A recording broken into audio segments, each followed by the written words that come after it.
You are standing in the pitch-black, freezing dark of a Pleistocene cave. Outside, animals the size of trucks are roaring, creatures that could crush you with a single step. Your bare hands won't save you.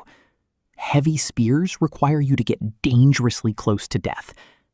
But then, you pull back a flexible branch, release a tiny feathered stick, and boom, you've just rewritten the rules of survival. The bow and arrow isn't just a weapon. It is arguably the piece of technology that allowed Homo sapiens to conquer the planet. But how on earth did ancient humans look at a stick and a string and invent quantum-level physics tens of thousands of years before written math? Let's dive in. To understand the genius of the bow, we first have to understand the desperation of the early hunter. For hundreds of thousands of years, early humans relied on thrusting or throwing spears.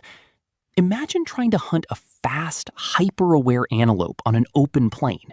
If you use a heavy spear, you have to get within arm's reach or throw it with limited range. One missed throw and your dinner is gone. Or worse, you've alerted a predator that you are now the dinner. Early humans needed distance, power, and portability. But wood is stiff, and string doesn't naturally exist ready-made in nature. Solving this puzzle required a monumental leap in human abstract thinking. For a long time, scientists thought bows were a relatively recent invention, maybe 10,000 years old. But archaeology completely shattered that timeline. Deep inside South Africa's Pinnacle Point caves, archaeologists discovered tiny microlithic stone blades dating back a staggering 71,000 years. These stones were too small to be mounted on heavy spears and far too light to be thrown by hand. They were arrowheads. Think about what this creation process actually demanded. Ancient humans had to find specific types of stone, like silkrete, build controlled fires to heat-treat the rock, making it easier to flake, chip it down into uniform, aerodynamic precision points, harvest plant fibers or animal sinew, twist them into high-tension strings, and find elastic woods that wouldn't snap under immense pressure. What makes the invention of the bow so mind-blowing is that it is essentially humanity's first complex mechanical engine. Before the bow, human power was limited to the direct strength of muscles. If you threw a spear, its speed and force depended entirely on how hard your arm could move. But a bow acts as an energy amplifier. When you pull the string back, your muscles slowly store energy inside the bending limbs of the wood. The bow acts like a battery. The exact moment you let go, that stored energy is unleashed all at once, launching a lightweight projectile at speeds the human arm could never achieve on its own.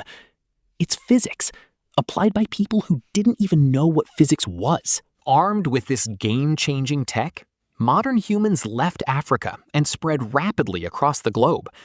By roughly 54,000 years ago, evidence shows archers trekking through modern-day France and later into Asia and the Americas.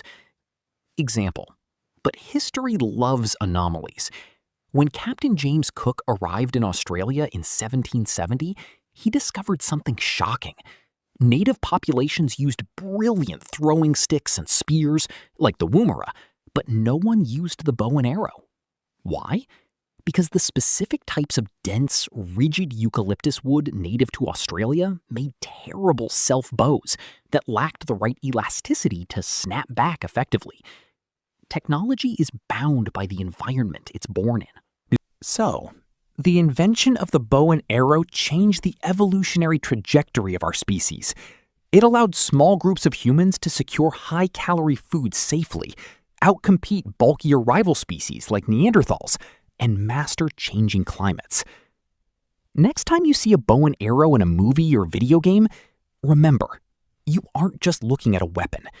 You are looking at 71,000 years of human engineering, born in the dark caves of Africa, powered by raw physics, and built by ancestors who looked at a stick, a rock, and a string and changed the world.